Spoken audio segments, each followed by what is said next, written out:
Hello दोस्तों, मेरा नाम है गौरंग कुंभकार और मैं एमएस एक्सेल इस चैनल में आज आपको जो वीडियो दिखाने वाला हूँ वो है मैक्स इफ्स फार्मूला कैसे यूज़ किया जाता है वो।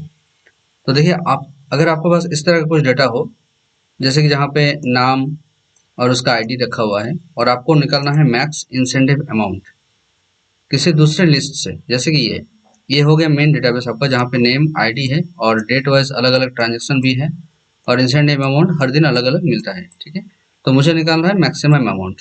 अब मैं सिंपल इसका अगर मैक्स फॉर्मूला यूज करता हूँ तो मैं इसमें कुछ क्राइटेरिया नहीं लगा सकता, क्योंकि सारा कॉलम के ऊपर डिपेंड करके मुझे मैक्स अमाउंट उठा के दे देगा, जो कि सबके लिए सेम होगा, है ना। लेकिन ये तो मुझे नहीं चाहिए, मुझे चाहिए क्राइटेरिया देके, जैसे कि सौरभ को सिर्फ मैक्सिमम अमाउंट कितना मिला है, सिमिलरली सौरभ को कितना मिला है, तो इस तरह से मुझे चाहिए। तो मैं यहाँ पे यूज करूंगा अभी मैक्स इफ्स फॉर्मूला। ठीक है, इसका अगर सिंटेक्स देखें तो यहाँ पे होगा मैक्स मैक्स रेंज, तो मैं ये कॉलम को रेफर कर लिया और फिर उसके बाद क्राइटेरिया रेंज यहाँ पे होगा मेरा सपोज आईडी वाला कॉलम, क्योंकि मैं आईडी के ऊपर देखूंगा चेक करके एक एक आईडी के ऊपर कितना मैक्सिमम हुआ है। ठीक है, तो अब इसको लुकअप करने का जो रेंज है वो होगा ये वाला आईडी। मैं इसको भी लॉक कर दिया और फॉर्मूला को क्लोज करता हूँ। ठीक है, और मैं अगर इसको ड्रैग एंड फिल कर दूँ हर एक सेल में, तो मैं देख सकता हूँ कि मैक्सिमम अमाउंट सबका पॉपुलेट हो चुका है, जैसे कि काबुल 94 रुपीज़। यहाँ पे मैं अगर फिल्टर करके चेक करूँ या फिर थोड़ा सा स्क्रॉल करके पता चलेगा आपको, काबुल नाम का जो यहाँ पे पर्सन है उनको मैक्सिमम अमाउंट मिला है 94 रुपीज़। ठीक है, वो रहा ये 94 रुपीज़। और फिर मैं दिनेश का देखूँ, अगर मैक्सिमम 100 रुपीज़ मिला है, जैसे कि दिनेश का यहाँ पे है 100 रुपीज़, ये वाला। ठीक है, अगर इस तरह से देखने में प्रॉब्लम है तो आप क्रॉस चेक करके भी देख सकते हैं इस तरह से।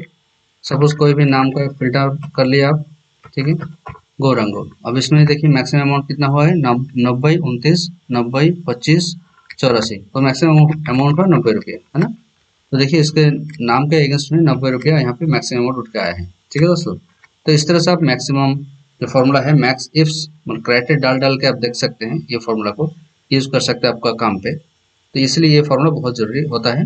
तो दोस्तों, आप डेटा बनाते वक्त जब आपको जरूरत पड़े कि मैक्सिमम वैल्यू आपको उठाना है किसी डेटाबेस से, तो आप ये मैक्स इफ्स फॉर्मूला को यूज कर सकते हैं, क्योंकि यहाँ पे आप क्राइटेरिया देने का ऑप्शन आपके पास है, जहाँ पे क्राइटेरिया डाल के आप डेटा को और भी फिल्टर और परफेक्ट कर सकते हैं, है ना। दोस्तों, अगर आपको सिमिलरली मिनिमम अमाउंट उठाना है या फिर एवरेज अमाउंट उठाना है, तो वो भी आप यहाँ पे कर सकते हैं। जैसे कि मैं अगर अप्लाई करता हूँ मीन इफ्स। ठीक है, तो यहाँ पे मुझे क्या देगा, फिगर्स उठा के जो मिनिमम अमाउंट है वो वाला। तो मैं सिमिलरली वही काम को फिर से दोहरा रहा हूँ, लेकिन इसमें सिर्फ मिनिमम अमाउंट उठ के आएगा। ठीक है, मैं कॉलम को लॉक किया और यह सेल को मतलब आईडी को रेफर किया जो लुकअप करके उठाना होगा। ठीक है, अब देखिए maximum amount sorry minimum amount जो था यहाँ पे नाम एक एक नाम के अगेंस्ट में हर दिन अलग अलग था, तो उसमें से सबसे कम अमाउंट हर एक बंदे का जो जो कम अमाउंट है वो यहाँ पे लिस्टेड हो गया। ठीक है, तो इस तरह से हम मिनिमम इंसेंटिव अमाउंट को उठा लिया। अब दोस्तों, यहाँ पे हम लोग एवरेज इंसेंटिव अमाउंट भी निकालेंगे, जहाँ पे क्या करेगा, ये जो इंसेंटिव अमाउंट है इसमें हर एक नाम का जो जो अमाउंट है उसका सबका पहले एवरेज निकालेगा और वही अमाउंट यहाँ पे डाल के हम लोग को देगा। ठीक है, एवरेज इफ्स फॉर्मूला में सिमिलरली सेम सिंटेक्स है, एवरेज का रेंज मतलब ये वाला रेंज, कॉमा, फिर आईडी का जो रेंज वो, और फिर कॉमा देके मैं आईडी को रेफर कर रहा हूँ यहाँ पे।